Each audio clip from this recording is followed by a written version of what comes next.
Tiedätkö, mitä eroa on metallokeramisella ja zirkoniakruunulla?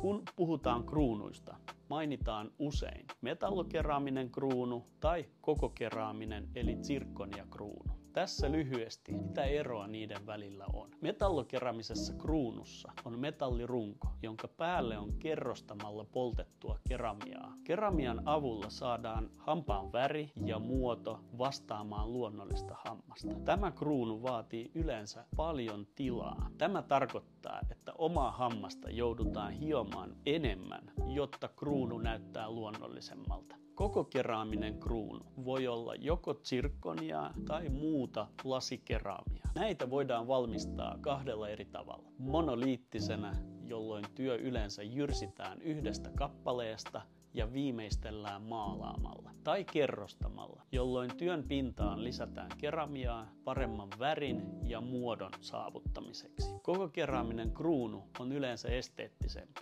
varsinkin näkyvissä hampaissa etualueella. Kokokeraaminen kruunu jäljittelee luonnonhampaan väriä ja läpikuultavuutta paremmin.